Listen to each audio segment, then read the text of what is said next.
여러분 안녕하십니까. 저는 독일문제연구소 소장 김동명 예벽대리입니다. 2022년 드디어 새해가 밝았습니다. 아무쪼록 올 한 해 여러분들 모두 건강하시고 그리고 복 많이 받으시길 바랍니다. 여러분의 그 희망과 소망 이런 것들을 점점 더 키워나가는 그런 한 해가 되기를 기원 드리겠습니다.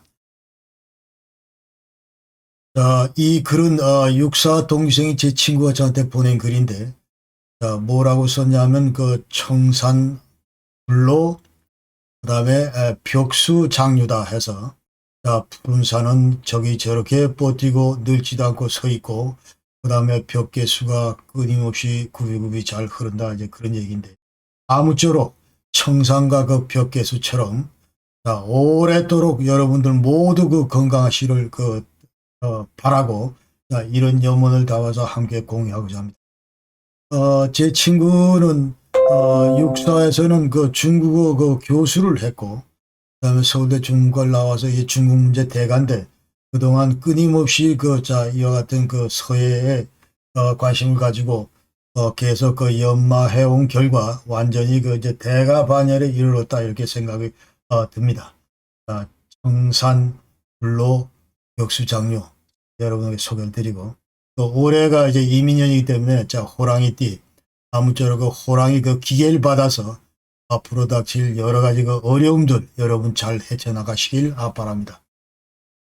또 우리나라 생각하면서 올해 참 대단히 중요한 해인데 아무쪼록 우리나라 경제가 좀 잘 더 돌아가서 또 특히 우리나라를 앞으로 이끌고 갈 청년 세대들이 그야말로 희망을 품게 하는 그런 한 해가 되었으면 좋겠다 이렇게 생각을 하고 그다음에 우리 사회를 이제 쭉 뒤돌아보면은 주변을 살펴보면은 그야말로 정말 모든 것들이 다 양극화되어 있고 여러 가지 진영 논리로 완전히 이분화되어 있는데 이러한 분단된 그런 현실들도 올해 우리가 좀 타발하고 사회 통합을 이루는 그런 한 해가 되기를 간절히 바랍니다.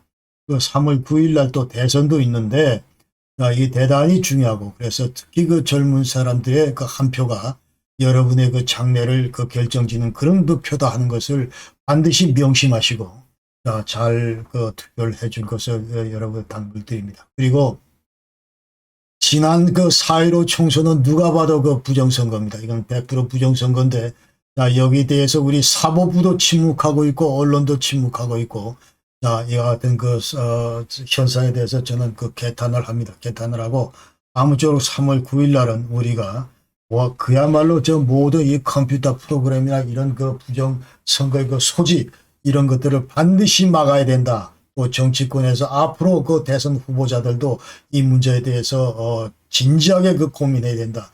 이런 말씀을 드리고 싶습니다. 그리고 지금 현재 또 우리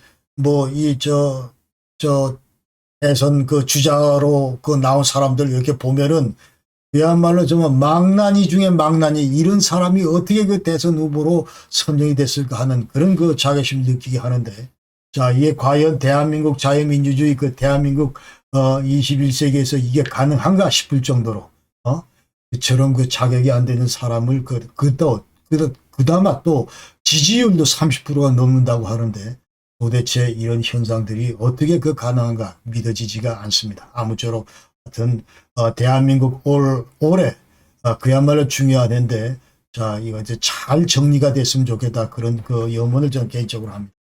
우리나라만 망나니가 있는 게 아니고 저쪽도 북한도 마찬가지고 그래서 아무쪼록 이제 올 한 해는 북한도 그야말로 김씨왕가 이것이 그야말로 이제 붕괴된 그런 한 해가 되기를 간절히 염원하고 2012년 저쪽 아프리카에서 자스민 혁명이 있었던 것처럼 우리 북한에도 북한 주민들에게 많은 자유의 물결 그런 바람이 불고 그다음에 자스민 혁명처럼 북한 내 진달래 혁명도 반드시 올해 불붙기를 그렇게 희망을 합니다. 그러면서 올 2022년이 그야말로 대한민국의 통일을 앞당기는 첫걸음을 내딛는 그런 한 해가 되기를 간절히 소망하면서 오늘은 그동안 쭉 말씀드렸던 이제 내용을 토대로 해서 그럼 과연 바람직한 통일 방안이 뭔가 그 다음에 통일을 지향하면서 우리 앞으로 어떤 또 통일 정책을 수행해야 될 건가. 특히 북한을 상대로 대북 정책 그리고 주변국을 상대로 한 대외 정책 이런 것들을 어떻게 펼쳐야 할 것인가 이런 데 대해서 말씀을 드리겠습니다. 그동안에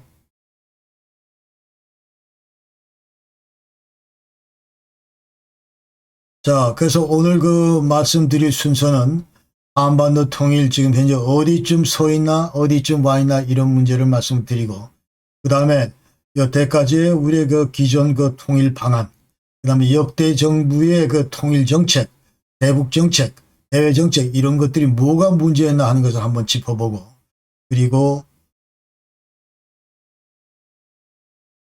바람직한 우리의 통일 방안이 어떤 것인가 이런 것들을 이제 말씀을 드리겠습니다. 그 다음에 자 이와 같은 그 통일 방안을 머릿속에 그리면서 바람직한 우리의 통일지향 대북정책 대외정책이 무언가 그리고 이어서 이제 그 대내적으로 우리가 통일 준비를 해야 되는데 어떤 내용이 포함될 것인가. 자, 이 내용은 너무 많기 때문에 다음 시간에 이제 그 말씀을 드리겠습니다. 그러니까 주로 다음에 말씀드릴 그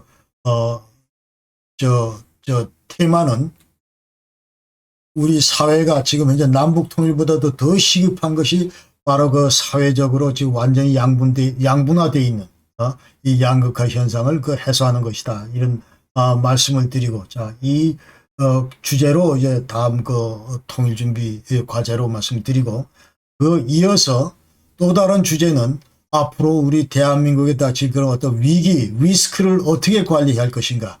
여러 가지 무슨 환경 리스크도 있고, 그 다음에 경제 분야, 인구 분야, 뭐 여러 분야에서 그 리스크가 있는데, 그 리스크 매니지먼트를 어떻게 할 것인가. 이런 분야에 대해서 다시 한번 말씀을 드리고, 그 다음에 통일 한국을 우리가 그리면서, 과연 앞으로 이제 통일 한국은 어떤 형태의 그 국가 형태를 지니고 또 어떤 그 경제 시스템을 구축을 해야 되고 뭐 이와 같은 그 관련해서 국가 개조 관련해서 과연 독일 모델로부터 어떤 그 내용들을 참고할 수 있을지 이런 내용들을 이제 말씀드리고 마지막 통일 준비 과제로 이제 국력신장 특히 그 통일 비용 막대한 통일 비용에 대해서 우리가 어떻게 준비를 할 것인가 자 이런 문제에 대해서 여러분께 말씀을 드리겠습니다.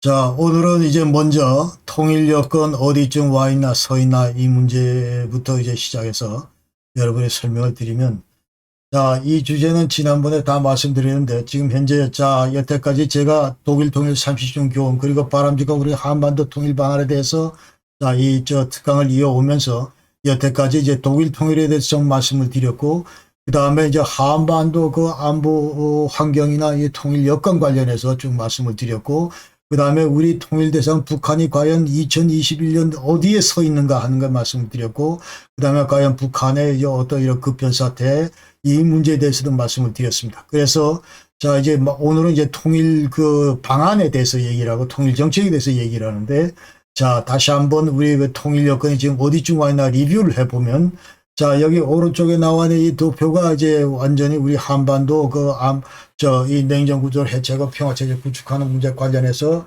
그 도표다 이 얘기를 지난번 설명을 드렸습니다. 그래서 지금 현재 우리 남북한은 76년째 분단 상태에 있음에도 불구하고 아직도 이 냉전 구조 체제를 그 탈피하지 못하고 있다 이런 얘기입니다. 그러니까 아래에 있는 큰 박스가 바로 냉전 구조고 자, 이 냉전 구조 틀에 갇혀 있는 것이 남북한이다 이런 얘기고 그 다음에 자, 우리가 이것은 냉전 구조 틀을 깨고 그 다음에 자, 이쪽 그 위로 건너가야 되는데 이것이 바로 이제 평화체제다 하는 거죠. 그러니까 이 평화체제를 가기 위해서는 자, 이 가운데 큰 산과 강을 건너야 되는데 우선 고동색인 이것이 바로 이제 남북관계고 그 다음에 빨간색은 정전협정이 어떻게 이제 평화협정 체제로 갈 것인가 하는 문제 그 다음에 노란색은 이제 남북한을 중심으로 하는 4강의 역학관계가 여전히 불안정한 상태로 남아있고 자, 이것을 탈피하기 위해서는 가운데 있는 자, 여기에 북한 핵 문제도 포함이 되고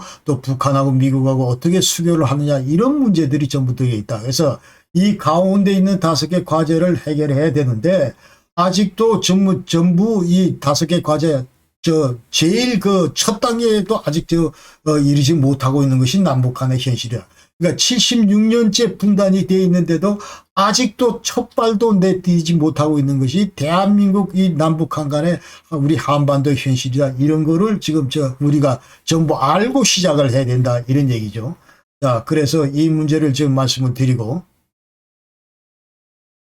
그래서, 자, 이 관련해서 이제, 어디에 서 있는가, 그 다음에 북한의 현실태, 그 다음에 객관적인 통일 여건, 그 다음에 기존 한국 정부의 그 통일반 통일정책 분석, 이런 것들을 우리가 전부 다 알고, 그리고 시작을 해야 된다. 그래서 이제 이제 한반도는 지금 이제 76년째 그 분단 상황이고, 그래서 동서냉전, 자, 분단 당시에는 이제 동서냉전의 산물로, 그 당시에 남북한이 분할해서 분단으로 이어졌고, 왜냐하면 스탈린이 이제 북한을 이제 설립을 했기 때문에, 그래서 이 동서냉전 3이라 이렇게 되고, 그 다음에 6.25 전쟁을 통해서 우리 남북한의 이제 남북냉전이 싹 트고, 그러면서 지금까지 그 분단이 고착화되어 왔다. 그래서 90년도 초에 동서냉전이 전부 종식되면서 동서독은 통일이 되어 있는데, 우리 한반도에는 아직도 남북냉전이 그 지속되고 있다. 그런 얘기죠. 그 다음에 그러면서 북한 핵 문제다.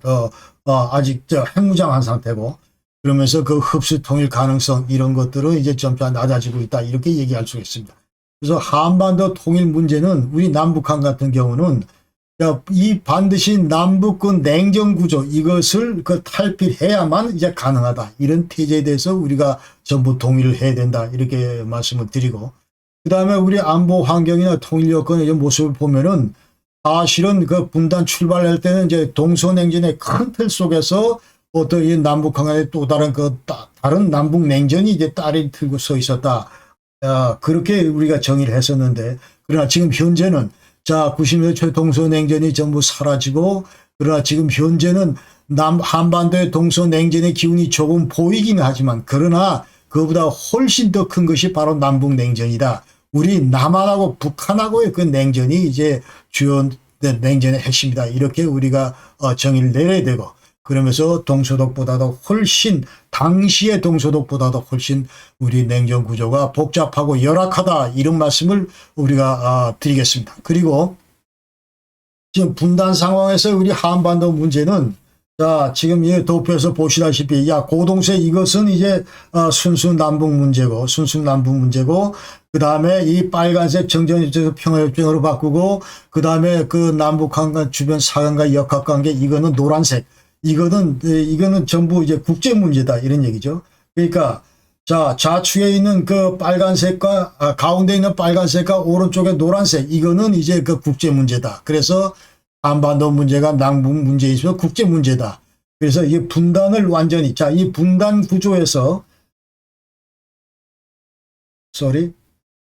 자, 이 분단 구조에서 이 분단 구조를 탈피하기 위해서는 반드시 이 남북 문제와 국제 문제인 이 성격을 우리가 감안을 하고, 국제 문제에 여기에 지금 관여하고 있는 주변국가, 주변 사개국과 긴밀히 협력할 필요가 있다. 이런 말씀을 드리겠습니다. 그러나 통일 문제는 순수 남북 문제다. 이런 태제에 대해서 우리가 전부 공감을 해야 됩니다. 그 다음에 1945년도 그 당시 한반도가 이제 분단돼서 동서독 분단돼서 이제 두 상황을 비교해 보면은, 자, 국력은 그 당시에는 북한이 우리 남한보다 4배 정도 그 인당 GDP가 높았다.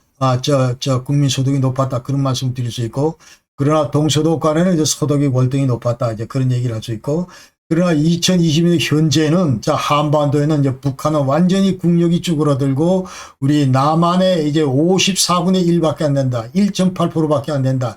이제 그렇게 우리가 아셔야 되고, 그러나 동서독은 이미 그 통일된 지 30주년을 넘겼다. 그런 얘기죠. 그러면서 2022년도 북한은, 자, 핵무장한 상태에서, 그러나 이제 국제 제재로부터 사회주의, 국제 제재를 받고 있고, 그다음에 사회주의 기업 경제로 이제 완전히 경제가 사회주의 기업 경제가 완전히 마비된 상태다. 그러면서 김씨 왕조도 이제 체제 붕괴에 직면하고 있다. 이렇게 볼 수가 있습니다. 이제 북한의 현실태가.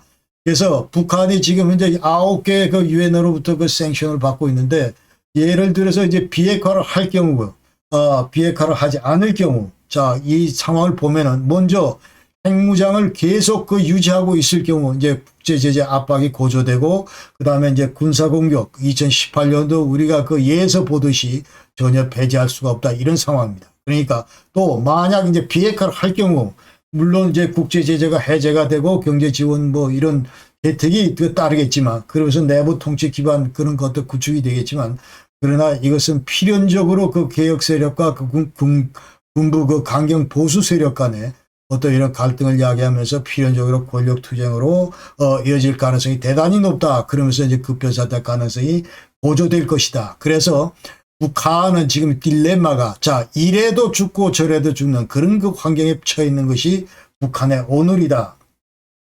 우리가 이렇게 생각을 할 수가 있고 그 다음에 한반도 분단 극복을 위해서는 그러면 우리가 76년째 분단 상태에 놓여 있는데 어떻게 지금 어떤 과제를 우리가 극복을 해야 할 것인가 하는 것 관련해서 먼저 이 좌측의 고동세 거기 보면은 이제 정치 경제 공동체도 만들고 그다음에 남북 간의 군사적 긴장 완화도 해야 된다는 말을 말씀드리고 그다음에 가운데 빨간 색깔에는 이제 남북 평화 협정 체결하는 문제 그다음에 네 번째 노란색 이쪽에서는 이제 외교관계 북한이 미국하고 일본 외교관계 수립해야 되고 그다음에 WMD 개발 이거를 북한이 반드시 포기를 함으로써 한반도 문제가 국제화되는 것을 반드시 막아야 된다 이런 얘기를 하겠습니다. 그래서 이거를 우선순위를 보면은 먼저 오른쪽에 빨간색 제일 먼저 무엇이 이행이 돼야 되냐면 북한 핵개발 비핵화 이 문제가 이 돌파구를 열어줘야 됩니다. 그 다음에 두 번째는 남북한 간의 군사적 긴장 완화 이것이 이제 따라줘야 됩니다. 그래야 그 다음 후속되는 과제가 뭐냐면 남북한 간의 교류 협력이 이루어지고 이러면서 이제 정치 경제 공동체도 이제 달성이 가능하다 그런 얘기를 할 수 있어요. 그래야 그 다음에 이제 미일 간의 수교도 이루어지고 이런 바탕하에서 이제 그 다음에 정전협정이 평화협정으로 바뀌면서 그때 이제 종전선언도 하고 그러면서 이제 드디어 연합 단계에 들어서면서 이제 통일로 향한다 이런 얘기죠. 이와 같은 과제가 이제 중요하다 하는 얘기고. 그래서 이제 5대 핵심 과제 지금 조금 전에 말씀드린 그게 이제 5대 핵심 과제인데 이 핵심 과제가 제대로 이행이 된 다음에 남북한은 이제 연합당에 진입하고 평화체제 구축하고 통일로 이어진다 이런 얘기죠. 그래서 지금 이 도표에서 보면은 지금 현재 냉전 구조 갇혀 있는데 요 가운데 있는 5개 산과 강을 건너야 아까 얘기한 5대 핵심 과제를 해결을 해야 우리가 드디어 평화체제 남북연합단계에 진입한다 이런 얘기. 그러니까 이때 가서 우리가 할 수 있는 것이 이제 종전선언도 하고 그 다음에 남북평화협정도 체결하고 그러면서 통일로 나간다 이런 얘기죠. 그래서 만약 이제까지 이제 이 남북까지 5개 과제에 대해서 우리가 전혀 지금 이행을 못하고 있는데 하나도 해결을 못하고 있는데 이 시점에서 우리 남북한은 통일을 생각하면서 반드시 명심해야 될 것은 북한 핵 문제 아까 얘기대로 그 다음에 남북 군사적 긴장 완화 문제 이런 것들이 해결이 안 되면 그 다음에 3번, 4번, 5번 다른 과제도 전혀 진도를 나갈 수가 없다 그런 얘기. 그러니까 정치 경제 협력체를 공동체를 구성하고 그다음 미일 관계 개선하는 문제 평화협정을 체결하는 문제 이런 것들 전혀 진도를 못 나간다는 것을 남북한 정치 지도자들은 반드시 명심해야 된다 이 얘기를 드리겠습니다. 그 다음에 그럼 이거 완전히 이를 입증할 수 있는 것이 여태까지 그러면 좌파 정부가 김대중, 노무현, 문재인 들어서 계속 끊임없이 화려한 선언들을 이제 북한하고 정부 했는데 하나도 지금 와서 보니까 이행이 안 되고 있다 이런 얘기죠. 그러니까 왜 안 됐냐 하면은 북한 핵 문제가 걸림돌이었고 그다음에 남북한 간의 군사적 긴장 문제가 계속 따라다녔기 때문에 이와 같은 화려한 정치적인 그런 합의나 이런 것들은 전혀 이행이 안 됐다 이런 얘기입니다. 그래서 그뿐만 아니고 그러니까 지금 현 단계에서 이런 문제들이 해결이 안 되면 아무리 좋은 햇볕 정책이나 포용 정책 이런 것들도 남북 문제를 전혀 해결책을 제시하지 못한다 이런 얘기를 우리가 전부 알아야 됩니다. 그래서 남북 문제, 미국 문제하고 발전과 직결이 있다 이런 문제를 알아야 되고 그 다음에 자, 현 시점에서 또 우리가 신경 써야 될 것은 자, 말로만 계속 그 환상적인 무슨 통일, 구호 선언 이런 것만 할 게 아니고 자, 이런 거는 치우고 그 다음에 평화 문제 어떻게 냉전 구조로부터 자, 이 그림에서 보시다시피 76년째 지금 요 초록 색깔 여기 지금 남북한이 갇혀 있는데 어떻게 이 문제를 진지하게 해결할 건가 여기 고민을 하면서 이 평화 문제에 더 많은 중점을 둬야 된다 이런 말씀을 드리고 그 다음에 평화체제가 정착되기 전까지 정전협정 지금 현재 정전협정 남북 분단을 규정하고 있는 정전협정을 철저하게 준수할 필요가 있고 그 다음에 현 단계에서 자 종전선언 이따위 얘기는 절대로 하면 안 된다. 자, 지금 현재 막판 들어서까지 이제 문재인 정부는 자, 이 문제를 관전시키려고 좀 뭐 노력을 했지만 미국이 움직이질 않습니다. 미국이 움직이려. 왜? 한반도 문제의 본질을 알고 있기 때문에 움직이질 않는 겁니다. 자, 그래서 지금 현재 좌파 정부 정책 위반자들은 반드시 자, 이 태제에 대해서 겸허하게 반성을 하고 공부를 하길 바라고 그 다음에 외세를 배제한 우리 민족끼리 정신으로 통일을 하자 이런 웃기는 그런 허황된 그야말로 전혀 우리 그 현 실태와 맞지 않는 이런 그 헛소리들은 지금부터 집어치우기 바랍니다. 그리고 우리 국민들도 이런 데 현혹되면 안 된다 이런 말씀을 드리겠습니다.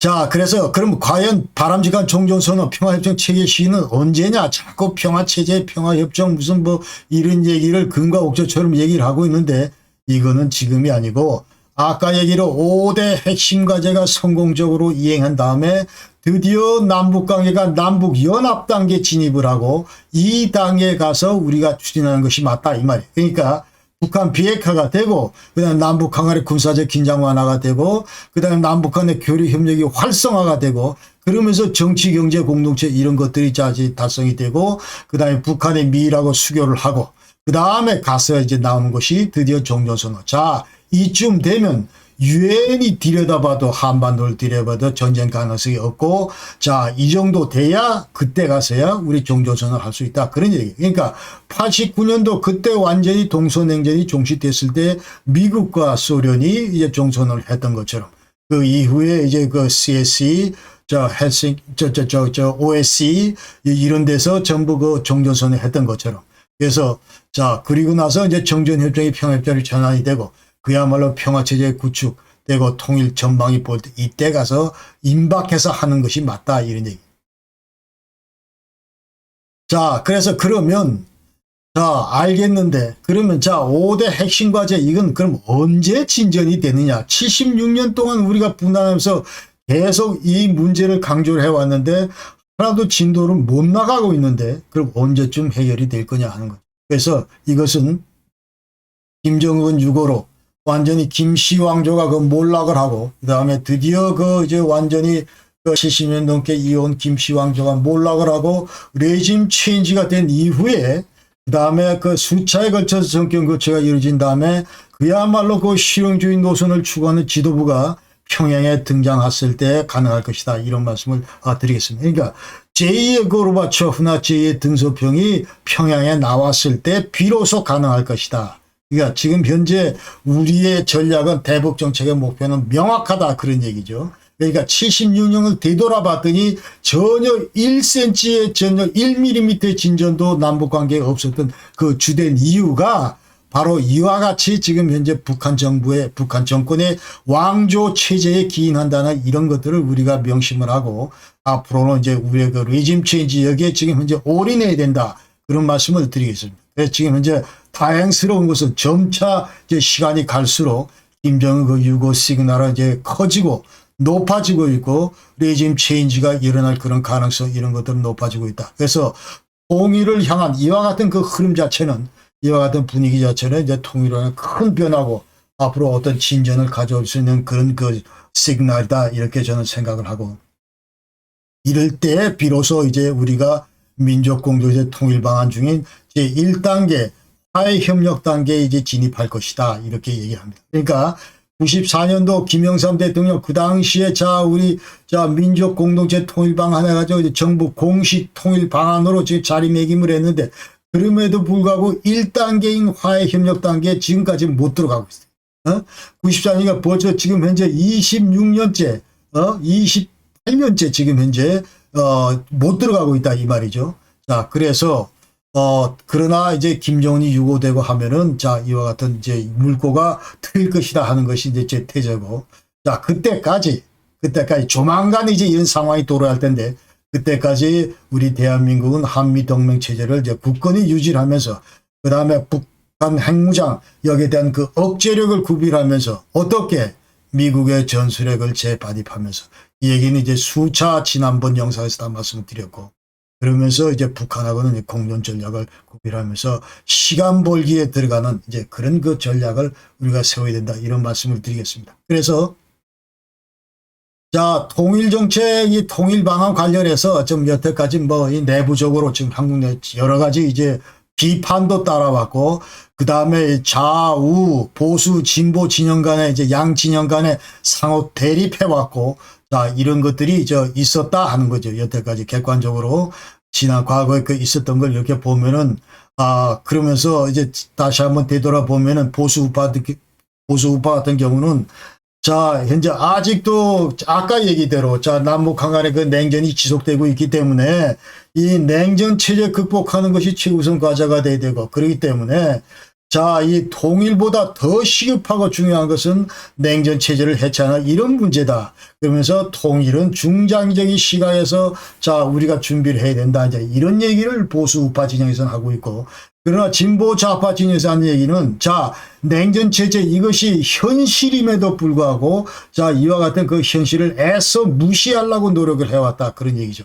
그러니까 지금 현재 북한으로부터 도발 이런 것들도 애써 그것을 아주 톤 다운 시키고 뭐 그런 걸 하면서 그래도 그 민족이 중요하고 피가 중요하고 뭐 이러면서 통일이 중요하고 이런 얘기만, 통일지상주의 이런 얘기들을 전부 김대중, 노무현, 문재인 정부 때는 이제 대북 포용정책, 교류협력, 무슨 선샤인 팔러시 이런 것들로 전부 덮어왔다 하는 것입니다.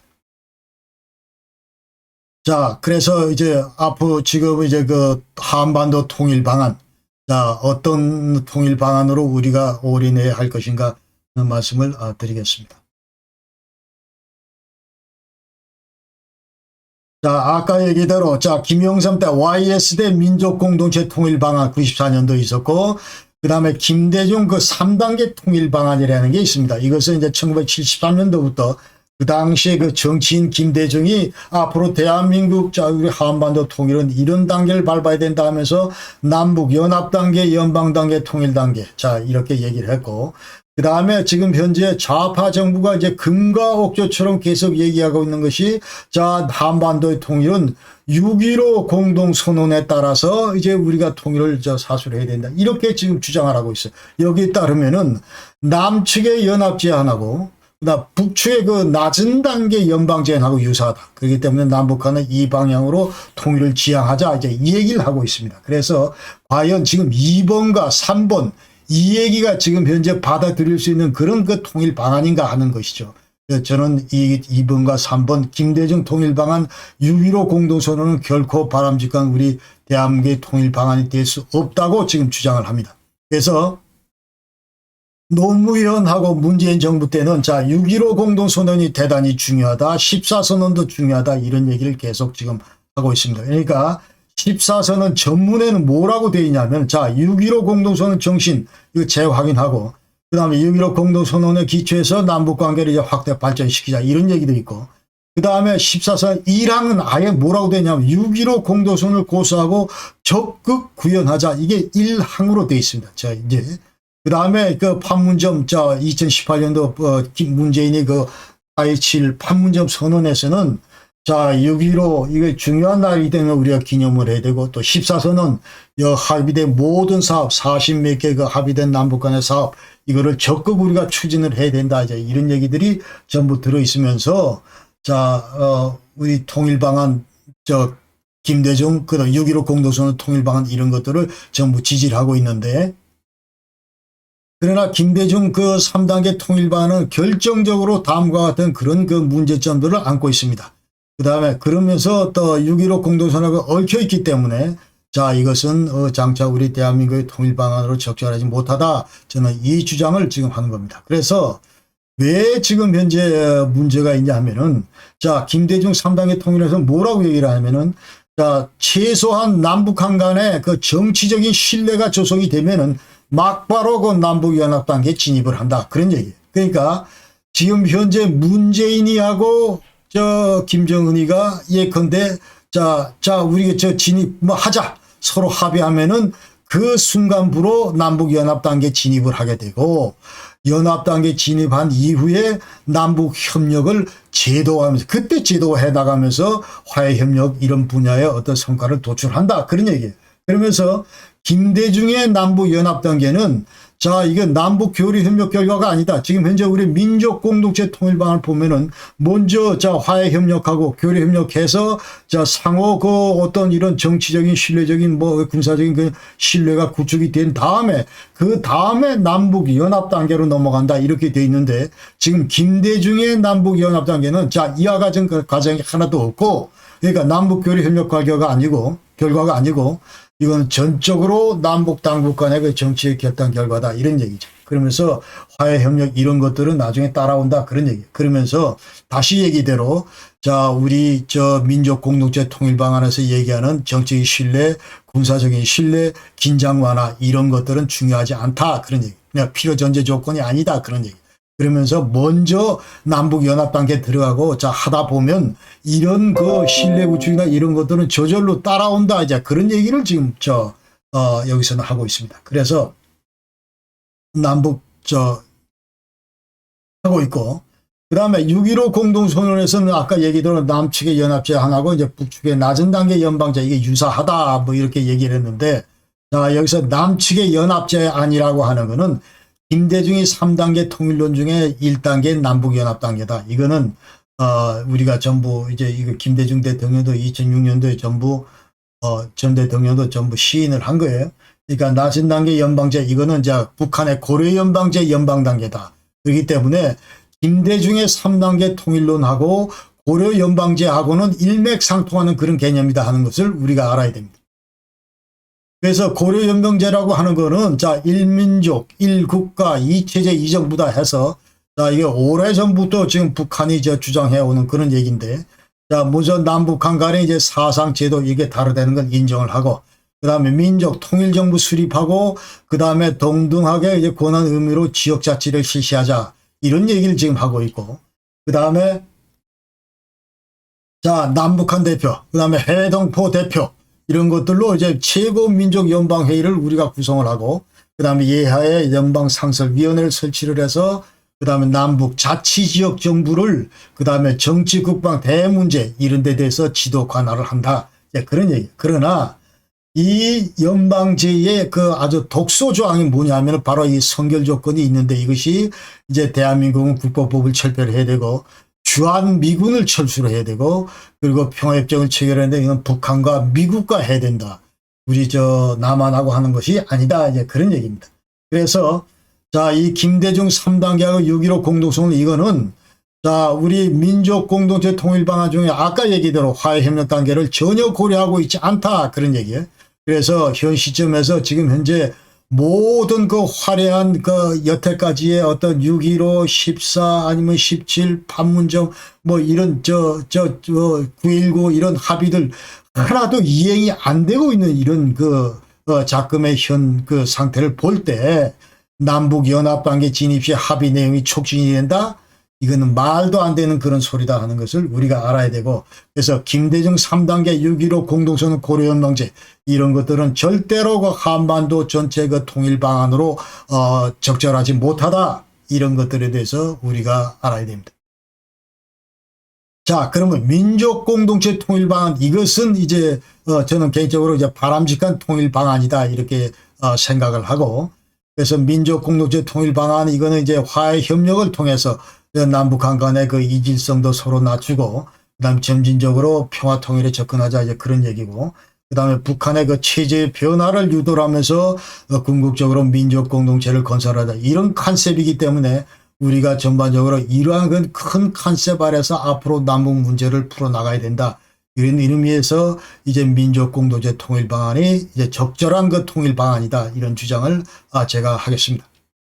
그리고 역대 정부의 그 통일 정책을 보면, 대북 정책을 보면은 컨트리스고 전부 그 컨셉 자체는 민족 공동체 통일 방안에 기초하고 있다. 이렇게 얘기를 할 수 있어요. 그래서 자, 무슨 선샤인 팔러시다, 대북 포용 정책이다, 뭐 이런 것들도 전부 보면은 우선 교류 협력을 통해서 북한을 변화시키고 북한과 어떤 이런 동질성을 강화하자, 뭐 그런 얘기이기 때문에 전부 다 이와 같은 민족 공동체 통일 방안 이런 걸 토대로 하고 있다. 그렇게 얘기를 하는 거예요. 그러나 우리의 그 김대중 대통령이나 노무현 그 좌파 정부의 그 대북 정책이 비난받고 있는 것은 그 내용, 그 알맹이가 잘못돼서가 아니고, 그 알맹이가 잘못돼서 아니고, 이것을 받아들이는 북한의 그 어떤 문제가 있음에도 불구하고 그런 문제를 전혀 문제시 삼지 않고, 그대로 그 북한의 입장을 존중하면서 계속 막무가내로 퍼주기를 한다든지 뭐 이런 거에 대해서 그 방법에 대해서 우리가 지적을 하고 시기에 대해서 지적을 하고 이런 거다. 이런 얘기죠. 그러니까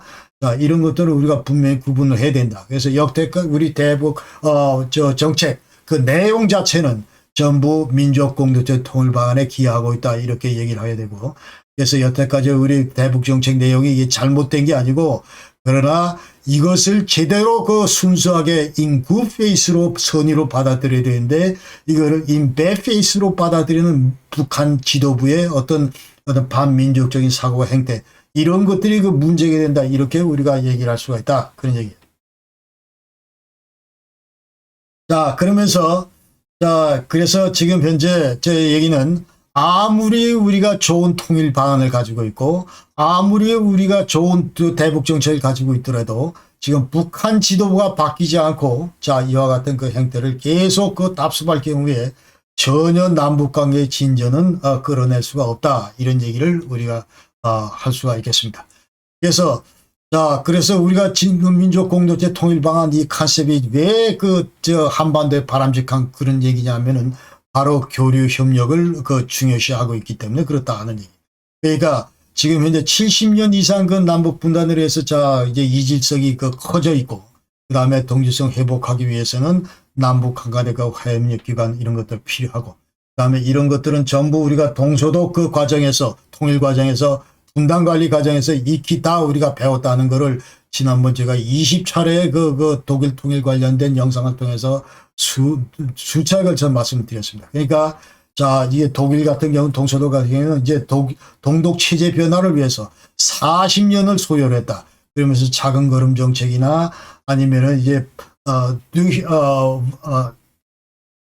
완들 durch Annäherung 접근을 통한 변화 이런 걸 통해서, 그다음 오스트폴리틱 동방정책 이런 걸 통해서 동독을 변화시키기 위해서 40년을 투자를 했고, 그러나 체제 교체랑 체제 붕괴되는 거는 1년 만에 전부 끝났다는 얘기죠. 그래서 그만큼 이렇게 이제 교류 협력이 대단히 그 중요한 무기다 이런 얘기죠. 이제 평화 통일을 지향하기 위한 대단히 훌륭한 무기가 교류 협력이다 이런 얘기죠. 그러나 지금 현재 남북 교류 협력 실태를 보면은 자, 이제 전혀 지금 현재 이 북한 핵 개발, 그다음에 대남 군사 도발, 자, 이와 같은 북한의 그 행위를 인해서 교류 협력 관계는 전 분야에 걸쳐서 이제 경색이 돼 있다. 그리고 민족 공동체 통일 방안 이 문제점, 그러나 이런 내용 자체는 좋은데 그럼 뭐가 문제인가? 그러면 지금 아까 76년째 아직도 우리가 민족 공동체에 따른 그 화해 협력 단계에 진입을 못 하고 있다고 얘기를 했는데, 자, 그러면 지금 현재 70 분단기 어떻게 지금 우리 이것을 관리를 해야 되고 이 대안에 대해서는 전혀 언급을 안 하고 있고, 그럼 어떻게 우리가 화해 협력 단계로 시대로 진입을 할 것인가? 여기에 대해서 전혀 지금 언급이 없다는 것이죠. 그러니까 이 내용 자체는 좋은데 그럼 언제 어떻게 우리가 이 화해 협력 단계를 이 실현을 할 것인가?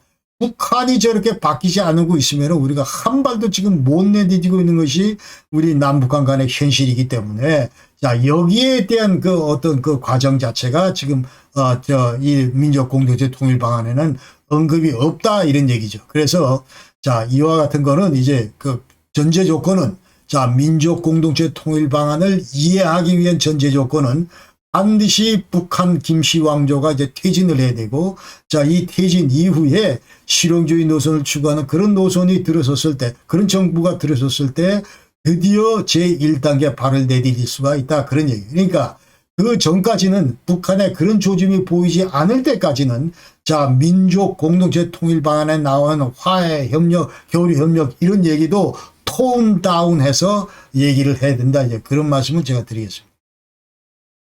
그래서 레짐 체인지 이후에 이제 남북 교류 협력은 대단히 그 중요한 수단이 될 것이다. 이 태제에 대해서는 자, 군사적인 수단보다도 훨씬 북한을 더 변화시킬 수 있는 그런 강력한 무기가 될 거고, 그 다음에 이질성도 해소하고 북한 주민 생활도 향상시킬 수가 있고, 또 북한 주민들로 하여금 시장경제 체제, 우리 한국의 시장경제 체제에 적응할 수 있는 그런 적응력도 향상시킬 수 있고, 그 다음에 북한 주민들이 우리가 원하는 체제가 바로 저 한국 사회다. 저 한국 사회 그 동경을 유발할 수도 있고, 그러면서 북한 사회를 개혁개방하는데도 민주화시키는 데 크게 기여를 할 거다. 이제 그런 얘기. 그러면서 이제 또 북한 경제를 한국에 그 예속화시키고, 그 다음에 북한 주민들이 그 대량 남하하는 사태 이런 것들도 사전에 예방할 수 있고, 뭐 이와 같은 그 아주 훌륭한, 그러니까 군사적으로 보거나 정치적으로 경제적으로 보거나 사회적으로 보거나 여러 측면에서 볼 때 교류 협력과 같은 그런 훌륭한 무기는 없다. 그런 얘기죠.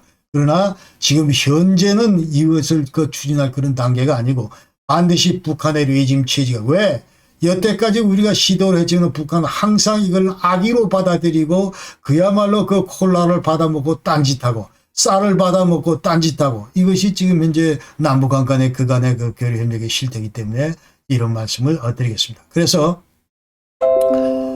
지금 현재 그 북한, 독일 같은 경우도 지금 현재 자, 경제 통일, 아직 또 내적 통일, 이 사회 통일 이런 문제가 지금 덜 됐다고 지난번에 수차 말씀을 드렸는데, 자, 그래서 이제 40년 분단되어 있다가 30년 만에 지금 치유하는 것이 불가능하다. 이런 것 때문에 자, 분단, 지금 우리는 76년째 분단이 되어 있기 때문에 훨씬 30년보다도 훨씬 더 많은 치유 기간이 필요할 것이다. 이런 얘기가 들고, 그래서 지금 현재 우리 동서독보다도 훨씬 더 남북 간에는 더 많은 이질성을 보유하고 있기 때문에 훨씬 더 많은 교류와 협력이 필요하다. 이런 말씀을 드리겠습니다.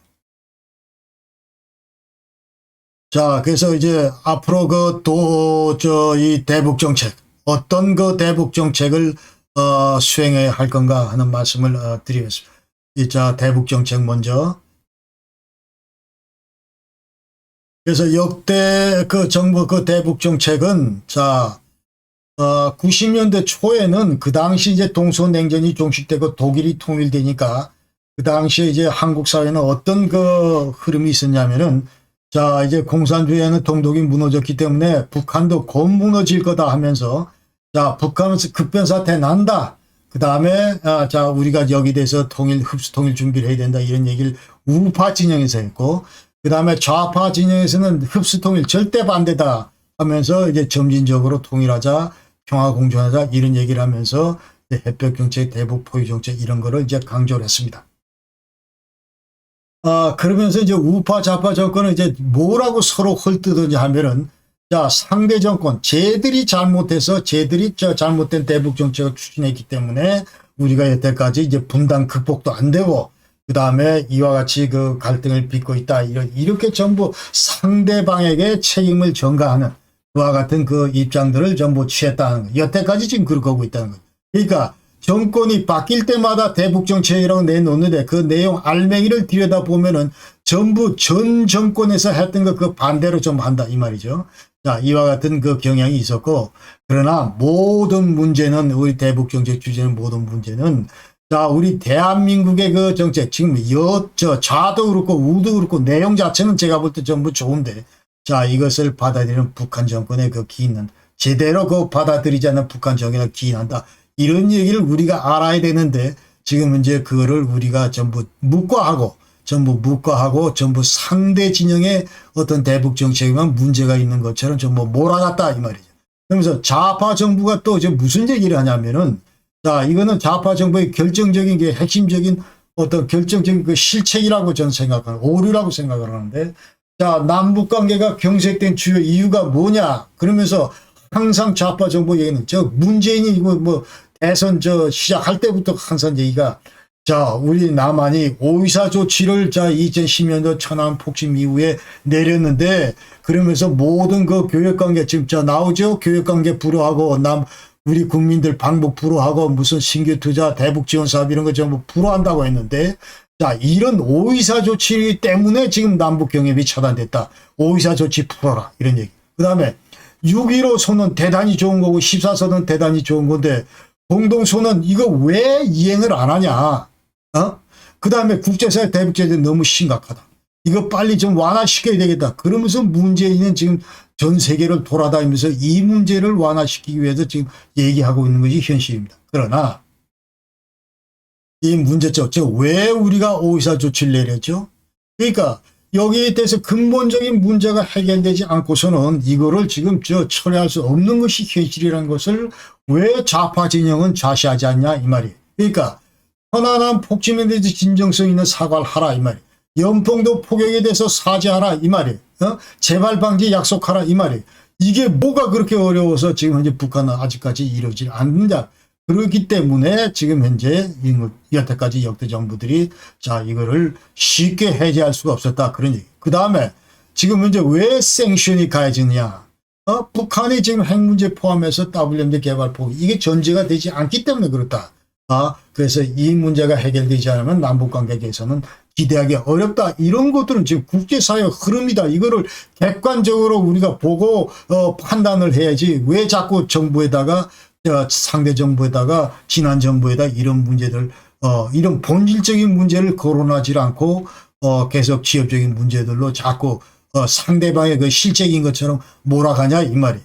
그래서 지금 현재 또 6.15 선언, 14선은 왜 이행을 안 하냐 하는데 14선은 여기는 45개 그 남북 그 공동사업 뭐 이런 추진하는 내용 문제가 담겨 있고 그렇기 때문에 이런 것들은 전부 아까 얘기대로 지금 현재 북한 핵 개발이나 이런 문제들이 그다음에 군사적 긴장 완화 이런 문제들이 해결되지 않고 이런 계속 꼬여 있는 상황에서는 절대로 어떤 이런 남북 교류 협력 사업을 추진할 수가 없는 게 현실이다 이 말이에요. 그러니까 6.15 14선언 뭐 이런 것들 여기 전부 나오죠. 서해 평화협력지대 공동어로 뭐 평화수역 이런 것들은 전부 수도권 방위 그 다음에 NLL 무력화하는데 이래 이용될 수가 있고 그 다음에 서울 인천항 인천공항 뭐 이런 데 경제들이 집중된 수도권 안보 위협이 되기 때문에 이와 같은 사업 우리가 문서에는 담았지만은 그러나 남북관계가 지금 계속 악화 일로 있고 서로 긴장관계에 있는 상황에서 남북한 군사적인 긴장 완화가 전혀 이루어지지 않고 있는 상황에서는 이런 공동사업들을 할 수가 없다는 것이 이제 우리 한반도 그 안보 현실이라는 것을 좌파 정부는 정확히 인식을 해야 된다 이런 말씀입니다. 그 다음에 이제 우리 노무현, 김대중 뭐 문제 대북정책, 햇볕 포용정책 이런 것도 하는데 이것은 제가 볼 때 내용 자체는 뭐 그렇게 나쁘지 않다 그런 얘기를 했죠. 아까 지금 화해 협력하고 평화 지향하고 통일 지향 이런 거 다 좋다 그런 얘기고 그러나 김대중 노무현 때 이제 엄청나게 그 많은 그 현금 지급을 그 대북 송금을 했다 하는 얘기고 여기 보시다시피 개성 금강산 뭐 여기에 5억 불 상업적인 18억, 남북 정상된 4억 5천 뭐 이런 식으로 전부 북한에 대해서 이제 현금을 갖다 주고 있다. 북한이 전혀 여기에 대해서 화답을 안 함에도 불구하고 많은 돈을 전부 송금을 했다. 그런 얘기고. 그 다음에 북한 지도부가 이 전혀 아까 얘기대로 우리 측 그 선의를 수용할 태세가 안 돼 있음에도 불구하고 자꾸 전부 비판 저자세로 그다음에 굴종적으로 무조건 퍼주기식으로 이런 식으로 했기 때문에 이제 비판 대상이 됐다 이런 얘기입니다. 그리고 이제 그런 의미에서 좌파 정부는 이제 서구한 날 하는 얘기가 또 동서독 관계에서 하는 얘기가 우리가 옛날에 서독 정부 SPD 3인당 정부가 했던 것처럼 그 당시에 오스폴리티 빌리 브란 그 다음에 동방정책, 이런 걸 할 때다. 그러면서 화해 협력만이 답이다. 그런 얘기를 이제 계속 하는데, 그러나, 그건 지금 현재 북한 입장이 전혀 바뀌지 않았기 때문에 백날 해봐야 효과가 없다. 이제 그런 얘기입니다. 그러면서 동서독 같은 경우는 이와 같은 것들이 잘 진행이 돼서 그다음에 전부 이제 교류협력 제도화가 되고 그다음에 궁극적으로 무혈 평화 통일로 연결이 되고 그다음에 통일이 되고 지난 30년간 분야별로 전부 통일이 완성이 되고 이와 같이 오스폴리틱이 아주 유효한 동독 체제를 변화시킬 수 있는 그런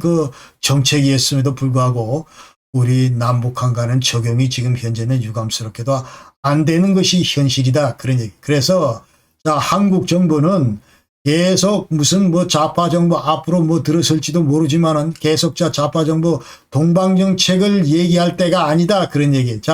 이와 같은 과거의 어떤 북한의 행태를 전부 냉철하게 비판을 해보고 분석을 해보고 그다음에 나온 결론. 오스폴리틱 동서독 간의 오스폴리틱 이거는 동서독에는 유효했지만 우리 남북한 간에는 통용되지 않는다. 당분간. 그 다음에 아까 얘기대로 리짐 체인지 이후에 통용되는 거다. 이제 그렇게 우리가 인식을 하고 지금 현재 그때까지는 아데나우의 대동독 강경 정책, 국방을 폴리틱 대 슈테하게 국방을 강화하고 국력을 강화하는 힘의 우위 정치 이런 것들을 더 치중해야 될 때다. 이제 그렇게 우리가 알아야 된다. 그러면서 리짐 체인지 이후에 화해 대북 협력 체제를 이제 협력 정책을 이제 추진을 하자. 이제 그런 얘기고, 그러면서 그때까지는 이제 국력 신장하고 한미 동맹을 강화하면서 북한 정권 교체를 위해서 국제사회 공조하는 이런 것들이 지금 우리 대북 정책의 핵심이어야 된다. 그렇게 얘기할 수가 있습니다. 다음은 우파 정부 이명박 박근혜 정부의 대북 정책, 이제 비핵 개방 3천 그리고 신뢰 프로세스 이런 것도 대별할 수 있는데, 그러나 먼저 이 정부에 대해서는 이제 정확하게 본질을 꿰차고 있다 이렇게 저는 평가를 합니다. 그래서 먼저 천안함 연평도 포기에 대해서 북한에 대해서 사과하라. 그리고 먼저 안보 문제가 해결이 돼야 그 이후에 대화 재개가 가능하고 교류협력의 진전을 볼 수가 있다. 이제 이런 입장이고, 그 다음에 이런 맥락에서 이제 북한의 핵 문제, 그다음 북한의 미사일 개발 이런 문제에 대해서 이제 국제사회가 긴밀하게 공조 체제를 유지하고 있고 또 이제 압박을 유도를 하고 있고 그러면서 대북 정권 교체에 대해서 유용한 압력 수단이다. 이제 이런 컨셉을 가지고 있다. 그런 얘기죠.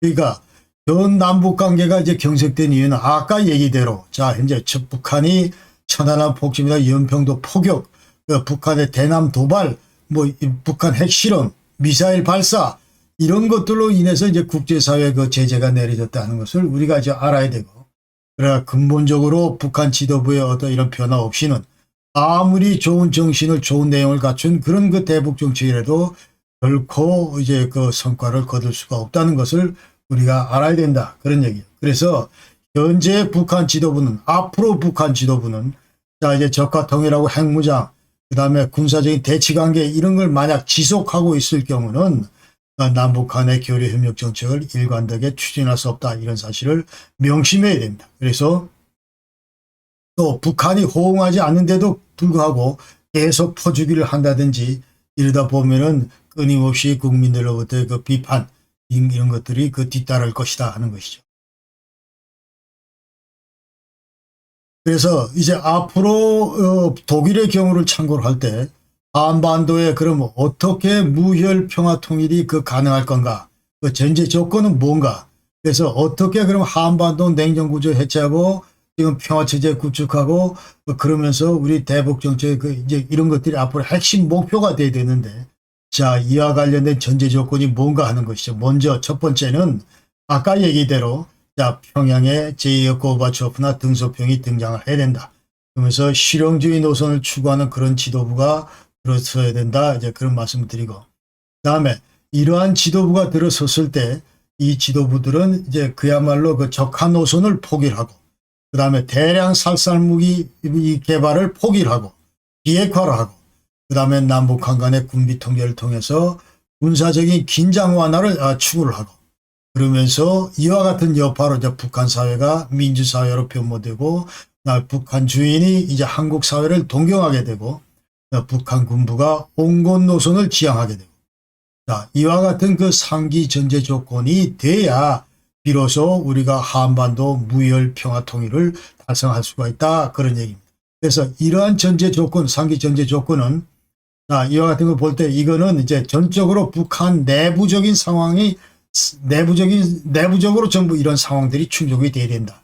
그래서 이런 것들은 북한이 정상 국가로 변모했을 때 비로소 그 달성 가능하다 이렇게 얘기를 할 수 있어요. 그래서 이와 같은 그 핵심 사항은 이제 김씨 왕조가 붕괴가 되고 레짐 체인지로 기결이 될 것이다. 이제 그런 얘기죠. 그래서 한국 정부와 국제사회가 이와 관련해서 이제 관여할 수 있는 분야는 북한 사회를 민주화시키고 북한 주민들을 친한국화시키는 이제 그런 일이다. 그런 얘기입니다.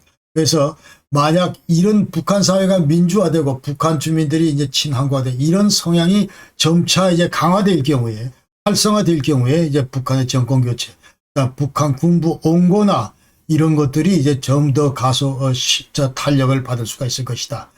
그럴 경우에 가서야 비로소 이제 우리는 개성공단 이런 것도 재개할 수 있고 금강산 관광 이런 것도 재개함으로써 이제 최소한의 교류 협력을 이제 가동시킬 수가 있을 것이다.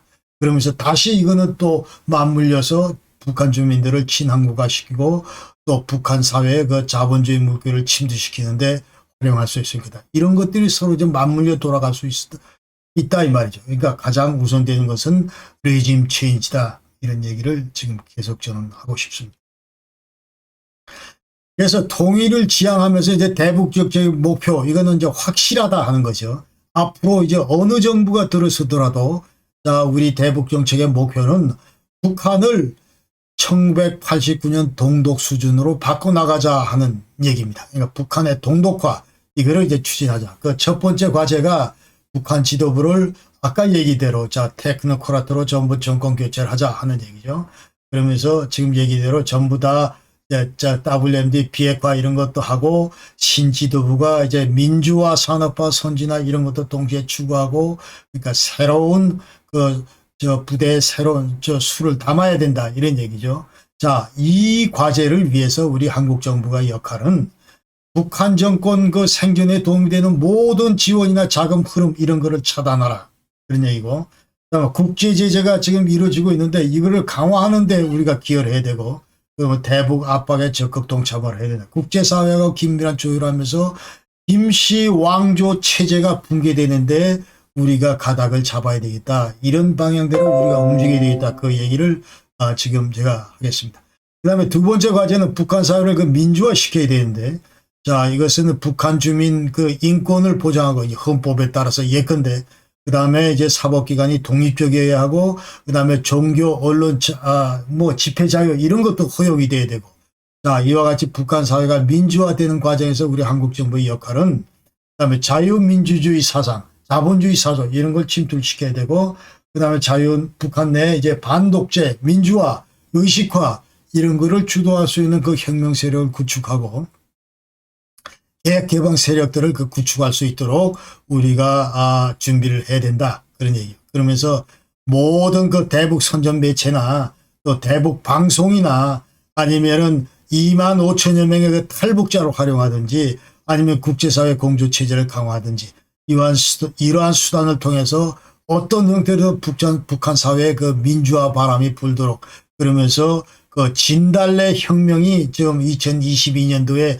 반드시 그 평양을 중심으로 불어제끼도록 우리가 역할을 해야 된다 이런 얘기.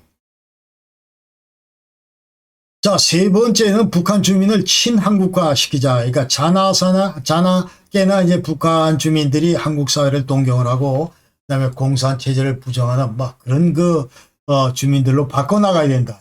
이 과정에서 우리 정부가 할 수 있는 역할은 교류 협력을 통해서 레짐 체인지 이후에 교류 협력을 통해서 한국 실상을 전파를 하고 그다음에 우리 한류 지금 많이 전파가 돼 있지만 드라마나 영화, 음악 이런 것들을 계속 더 전파를 시키고 그러면서 자유민주주의 사상 그다음에 자본주의 외부 사조 이런 것들을 북한 사회에 깊숙이 침투시켜야 됩니다. 그리고 그러면서 이제 서서히 우리 민족 간의 그 동지성 회복 조치도 되고, 그러면서 이제 인도적 지원 이런 것들은 그 지속하는 것이 바람직하다 이 생각하고, 네 번째는 북한의 산업화. 자, 이것은 역시 마찬가지로 레임 체인지된 다음에 우리 정부가 이제 할 수 있는 거는 교류 협력 강화를 이제 북한의 개개발 유도를 하고, 그다음에 남북 경제가 앞으로 통일을 지향하면서 상호 보완적으로 발전할 수 있도록 그렇게 이제 우리가 분야별로 전부 조율을 해 나가면서 남북 정치 경제 공동체를 달성을 해야 된다. 그러니까 우리 남쪽의 자본, 북쪽의 남쪽의 자본과 기술, 북쪽의 노동력, 토지 뭐 이런 것들을 기합하면서 자, 경제 협력 모델을 우리가 창출해 나가야 된다. 이런 얘기를 드릴 수가 있습니다. 그 다음에 기회가 되면 이제 인프라 분야에 투자도 하고, 이런 것들은 이제 통일 대비해서 선행 투자가 될 것이다. 이런 것들은 동서독 그 통일에서 우리가 얻는 교훈인데, 자, 그러면서 우리 남북이 아니면 이제 중국과 러시아 함께 그 협력 사업을 하는데 여기에 적극 참여를 하고, 그다음에 개성공단 협력 사업 이런 것들은 지속적으로 확대를 시키자 하는 것입니다.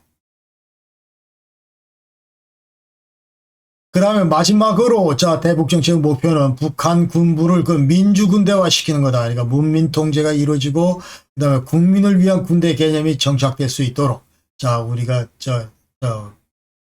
조정해 나가야 된다 이런 얘기죠.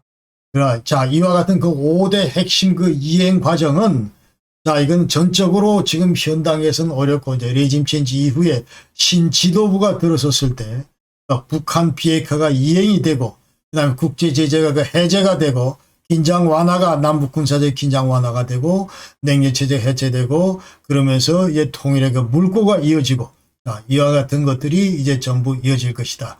그러나 이것은 상당 기간 이제 소요되고 우리가 한반도 통일은 그래서 아까 얘기대로 중장기적 접근에서 시각에서 접근을 해야 된다. 이런 말씀을 드리겠습니다. 그다음에 자, 대북 정책 그 추진 전략 관련해서 이제 시사점은 자, 한반도 여태까지 안보 통일 여건 전부 들여다봤는데 1945년 분단 당시 동서독보다도 훨씬 열악하다 그런 얘기고, 자, 그래서 북한은 지금 현재 자, 그러나 이 체제 붕괴보다는 체제 변화에 이제 앞으로 우리가 계속 체제 변화를 이제 유도를 해야 되고, 자, 일단 그 레짐 체인지 이후에, 그 다음에 레짐 체인지 이후에 북한은 이제 기본합의 체제를 이제 복귀를 시켜야 된다. 이런 말씀을 드리면서, 자, 한반도 주변 4개국 관계, 여기 대해서 이제 말씀을 드리겠습니다. 자, 이 주변 4개국은 우리 한반도에 이제 깊숙이 그 전략적 이해관계를 가지고 있고, 그래서 때에 따라서는 이제 상충하는 뭐 그런 그 여태까지 모습들을 보여왔다는 거죠.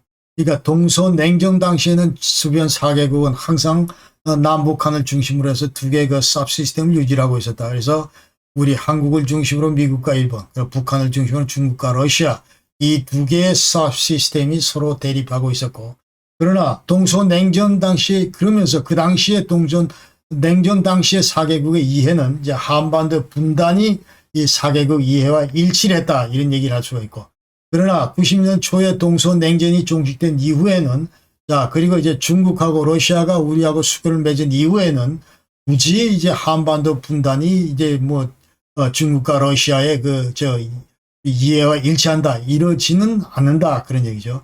그러니까 한반도 이제 어떤 형태로 긴장 완화가 되는 것이 훨씬 국익에 도움이 된다. 이제 이런 상태로 이제 바뀌었다 그런 얘기죠. 이런 어떤 것들을 우리가 이제 알아야 되고, 이런 의미에서 한반도 통일 관련해서 주변 4개국의 역할 이 관련해서 이제 우리 한국 내에서 이제 잘못된 인식이 있다 하는 거는 자, 그 미국과 중국이 이제 정전협정 당사자이기 때문에 미국과 중국이 한반도 분단과 냉전 관리 주체자이기 때문에 장차 한반도 통일을 좌지우지할 거다, 결정적인 역할을 할 거다 이렇게 전부 생각하는 사람들도 있고, 그 다음에 주변 4개국이 한반도 통일을 전부 반대하기 때문에 뭐 통일이 되겠어? 뭐 이렇게 생각하는 사람도 있고, 중국이 북한을 지지하기 때문에 절대로 남북한 통일은 불가능할 것이다 이런 얘기들을 하고 있는데, 저는 이 태제에 대해서 전부 반대한다 그런 얘기입니다.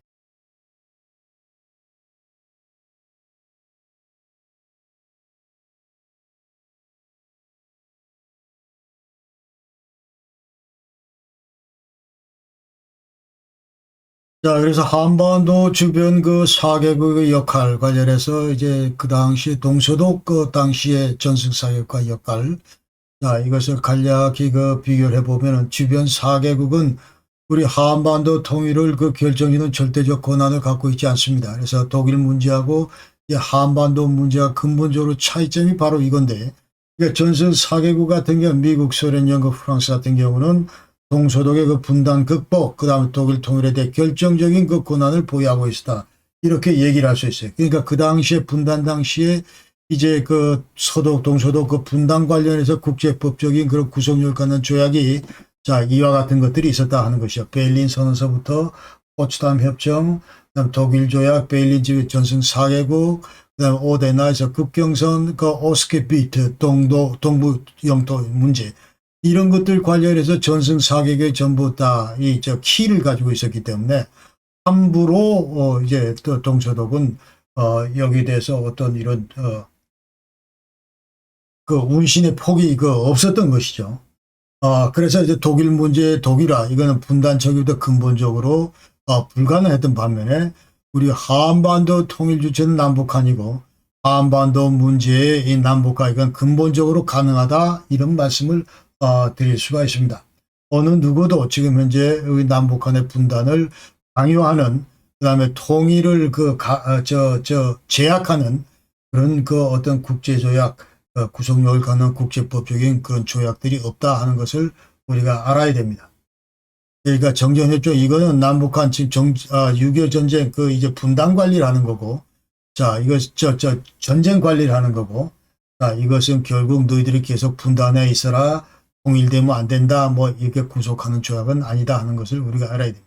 그래서 지금 한반도에서 그럼 아직도 통일이 도래하지 않은 이유는 뭐냐? 그럼 이것은 주변국이 그 방해를 해서 그러냐, 주변국이 반대를 해서 그러냐, 그게 아니고 우리 남북한이 분단 이후에 스스로 만드는 남북 대결 구도 때문에 그렇다, 이 말씀을 드리겠습니다. 그래서 한반도 이 분단을 극복할 수 있는 그 선결 조건은 먼저 북한이 비핵화를 하고 그다음에 남북 간의 그 군사적 긴장 완화를 이룬 다음에 해야 된다 하는 얘기죠. 그래서 한반도 통일 문제는 전적으로 지금 아까 그 그림에서 국제 문제도 있고 남북 문제도 있지만 사실 국제 문제보다는 남북 문제 성격이 훨씬 크다 하는 얘기죠. 이제 북한 비핵화가 뭐 국제 문제이긴 하지만 그러나 북한 비핵화의 그 핵심 액터가 바로 북한이기 때문에, 자, 북한이 중심 잡으면 이런 문제들이 다 풀리기 때문에, 자, 이것은 어디까지나 남북 문제 성격이 더 크다. 북한이 결심하면은 모든 문제는 전부 다 풀린다, 이런 취지로 지금 말씀을 드리고 싶습니다.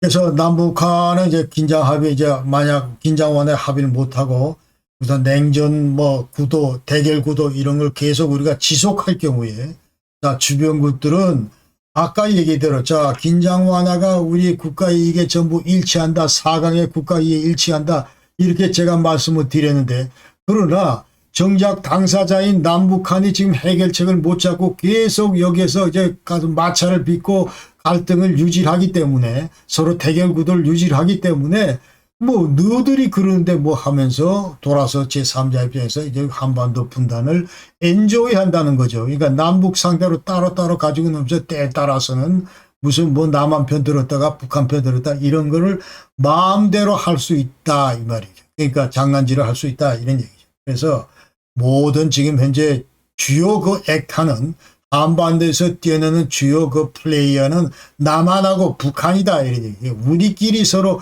핑퐁을 하면은 잘 공을 주고받고 해야 되는데, 자꾸 이 공을 딴 데다 던진다든지, 이렇게 쳐낸다든지 이러면은 주변 4개국이 계속 희죽희죽 웃고 즐긴다, 이 말을 제가 지금 하고 싶습니다.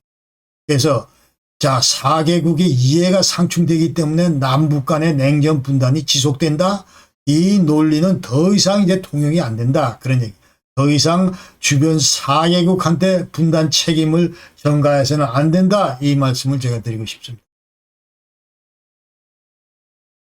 자, 현 남북한은 냉전 체제 속에서 이제 대치 중이고, 그래서 남북한의 통일보다 더 시급한 거는 이제 분단 극복이고, 그 다음에 냉전 체제를 탈피하는 거다. 그래서 그러나 이 과정에서 주변 4개국 도움은 필수이다, 그런 얘기죠. 아까 이게 도표에서 보시다시피 냉전 구조 속에서는 이제 남북 문제가 국제이면서 남북 문제고, 아까 예컨대 이제 정전협정을 평화협정으로 바꾸는 문제, 그 다음에 주변 사회의 역학관계, 북한 핵 문제 뭐 이런 것들이 전부 얽혀 있기 때문에 이와 같은 과정에서 미국과 중국과 주변 사개국가의 어떤 이런 긴밀한 도움 이런 거는 필요하다는 거죠. 그래서 냉전 체제에서 이와 같은 그 남북 문제, 국제 문제 이러기 때문에 전부 우리가 남북 대결 구도의 그 본질적인 책임 그래서 이제 주변 국가가 긴밀히 협력할 필요가 있다 이 말씀을 드리고, 그럼 남북 대결 구도의 본질적인 책임은 여기 전부 북한한테 있다 이렇게 얘기를 할 수가 있어요. 그러니까 남북 간의 평화 공존보다 여기는 별 관심이 없고, 어떤 형태로든 대남 무력 도발하면서 적화 통일하겠다 여기 지금 관심이 있는 북한이 모든 지금 문제의 그 핵심을 문제의 장본 문제의 모든 문제는 북한으로부터 나온다 이제 이런 얘기를 우리가 할 수 있습니다. 그래서 통일 관련해서 주변 사개국의 입장을 우리가 한번 살펴보면은, 미국과 일본은 만약 한국 주도의 통일이 이루어진다 하면 환영이고, 그 다음에 중국 같은 경우도 남북한 간의 그 합의된 통일 이거는 지지한다 이제 그런 얘기예요. 그러나 통일 이후에 미군이 북한 지역까지 주둔하는 거 이런 거는 원치 않는다. 그 다음에 한미가 이제 계속 중국을 압박하고 견제하고 이런 상황이 오는 것은 원치 않는다 이제 그런 거를 우리가 알아야 됩니다. 지금 신냉전이 도래했다고 전부 얘기를 하고 있고, 여전히 그 4개국의 역학관계가 이제 불안정하다 이렇게 얘기를 하고 있습니다. 그래서 미국은 이제 그 중국 견제를 위해서 인도 태평양 지역의 개입을 확대를 하고 있고, 이것을 위해서 이제 2017년부터 코어트에서 미국, 일본, 인도, 호주 이 4개국의 이제 안보 대화를 하고 있고, 그다음 여기에다 이제 베트남, 뉴질랜드, 한국을 이제 플러스해서 이 기구를 이제 전부 확대하려고 그런 움직임을 보이고 있다.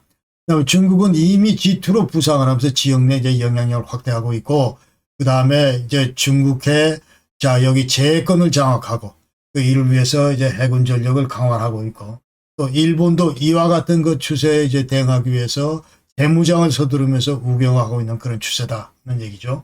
그다음 미국과 그 미사일 방어 시스템을 공고히 하고 있고, 그다음에 러시아도 마찬가지로 동북아 진출을 이제 확대를 하고 있다. 그다음에 시베리아 개발을 위해서 신동진 정책을 추진하면서 태평양 함대를 강화하고 있다.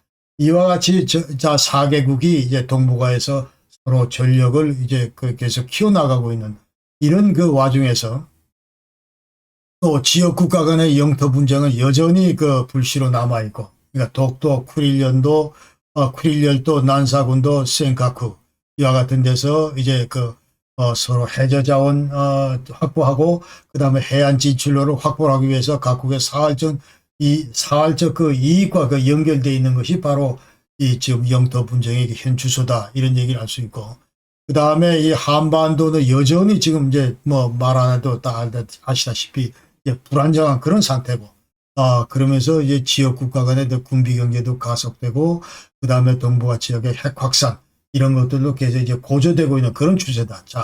이와 같은 상황에서 우리가 지금 현재 분단 남북 이제 냉전 구조 체제에서 주변 사회과 긴밀히 이제 그 유대 관계를 맺어야 된다고 얘기를 했는데, 이와 같은 상황에서 그럼 통일을 지향하면서 어떻게 우리가 4개국 외교 정책을 계속 견지를 해야 될 건가 하는 거죠. 그러니까 제일 먼저 먼저 이 문제를 이 문제 관련해서는 한미 동맹 이것이 모든 것의 축이다 이렇게 얘기를 했어요. 그러니까 분단 극복뿐만 아니고 설사 통일이 된 이후에도 우리 한미 동맹은 이제 우리 대한민국 안보를 지켜주는 그런 어떤 축으로 계속 자리매김해야 된다 그런 말씀을 드리고, 그 외에도 주변 4개국에게 그렇다고 해서 굳이 무슨 4개국들에 대해서 전부 이제 적대시하는 그런 정책을 칠 필요는 전혀 없다 이런 얘기죠. 그러니까 프렌시 위도를 해서 주변국과 우호적 관계를 맺는 것이 유리하겠다. 그리고 지금 현재 주변국을 상대로 우리 통일한국이 어떤 모습인가 하는 것을 우리가 지속적으로 이제 일관성 있게 우리가 과시를 해야 된다. 평화 우호 세력이다 우리는.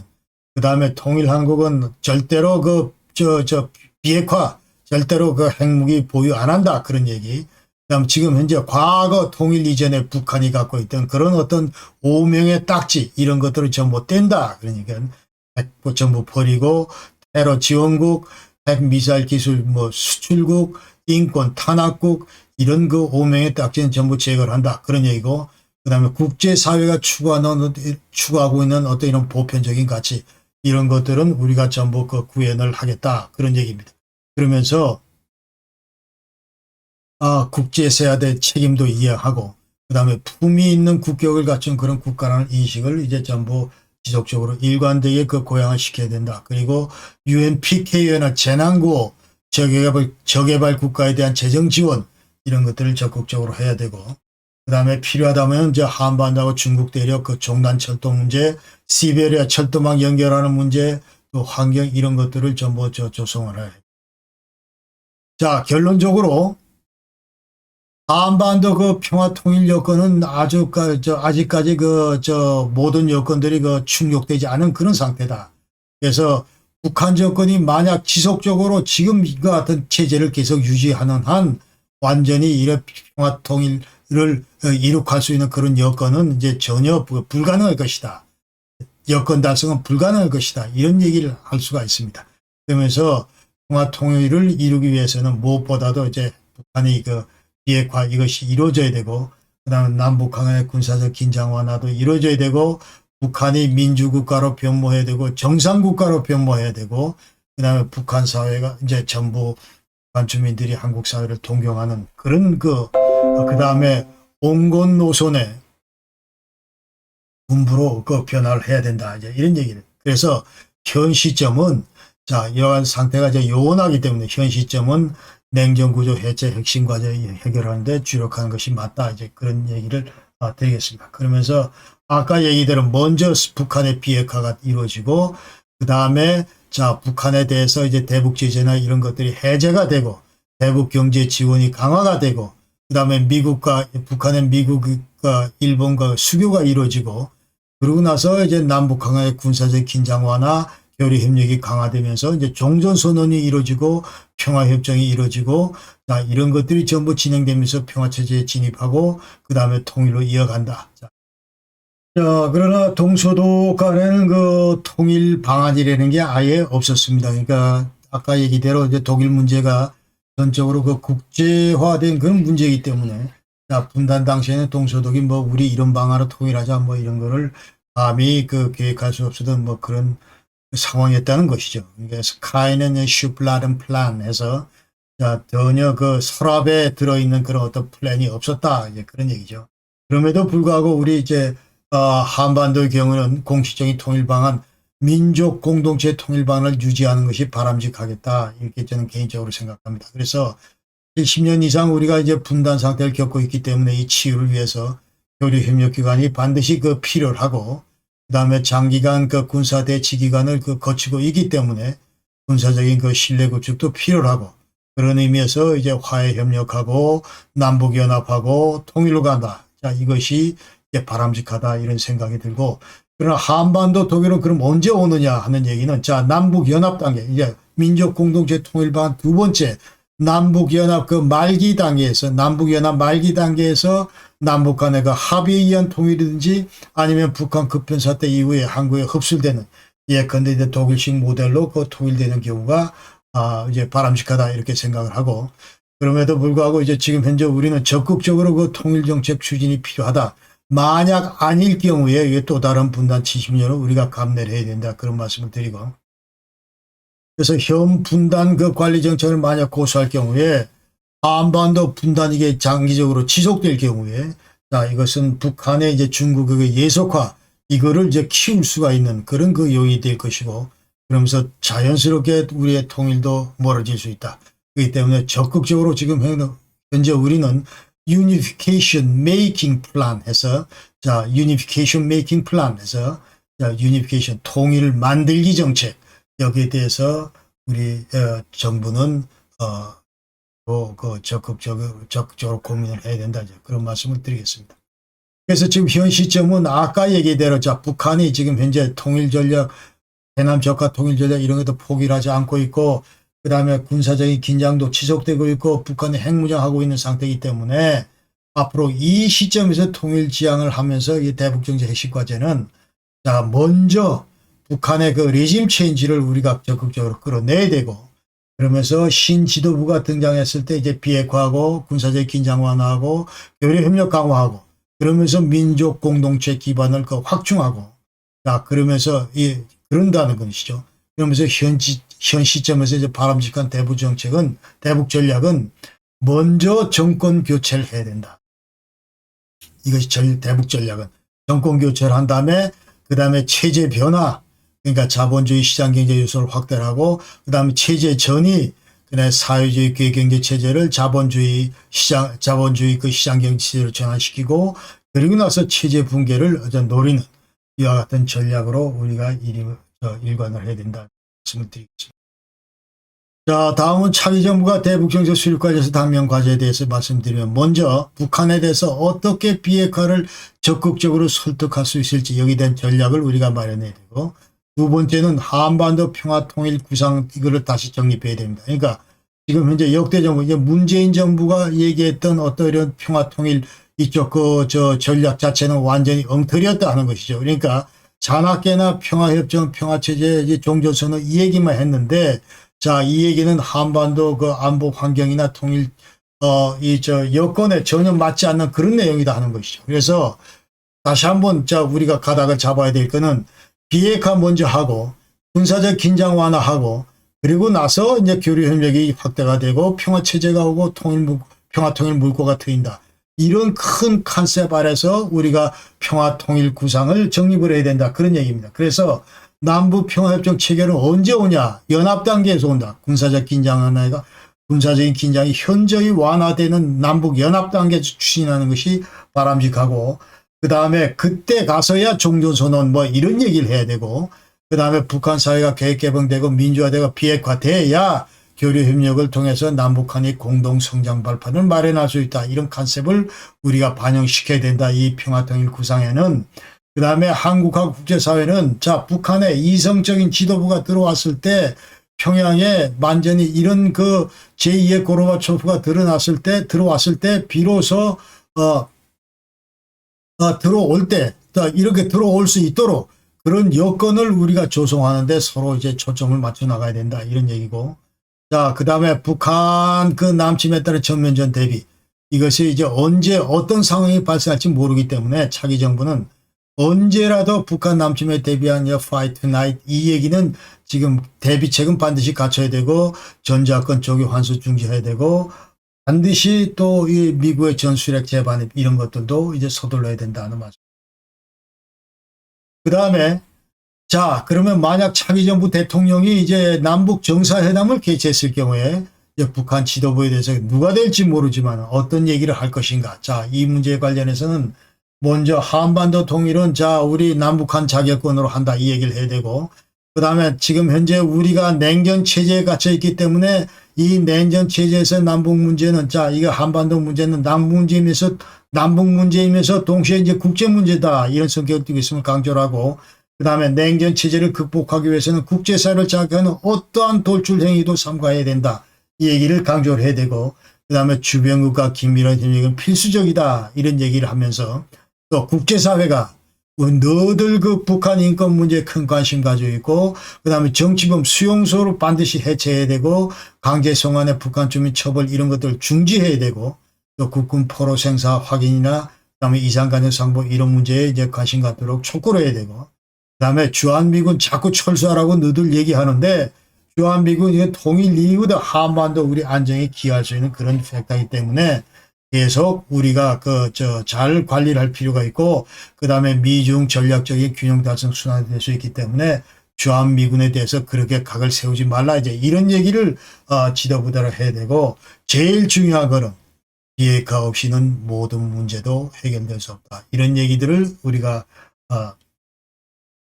만약 차기 대통령은 이제 북한 지도부에 대해서 이 말씀을 드리면서 이 주제 관련해서 전문 영상을 말씀드리고, 여태까지 독일 통일 30주년 관련해서 특강해서 이제 독일 통일 관련해서는 이런 문제를 전부 언급했다는 말씀을 드리고, 그 다음에 한반도 그 안보 그 관련해서 이와 같은 내용을 했다는 말씀드렸다는 그걸 이제 참고적으로 여러분께 소개를 드리겠습니다. 먼저 이 평화체제 행정구제 평화체제 구축하는 문제 전부 가서 말씀드렸고, 그 다음에 북한 핵 문제에 대해서 전부 이와 같이 쭉 말씀을 드렸고, 그 다음에 북한 팩터에 대해서 이렇게 전부 말씀을 드렸고, 그 다음에 오늘은 이제 통일 방안하고 이제 통일 정책 이와 같이 이제 말씀을 드렸습니다. 다음에는 이제 통일 준비, 그 대내적으로 우리가 어떤 통일 준비를 할 것인가.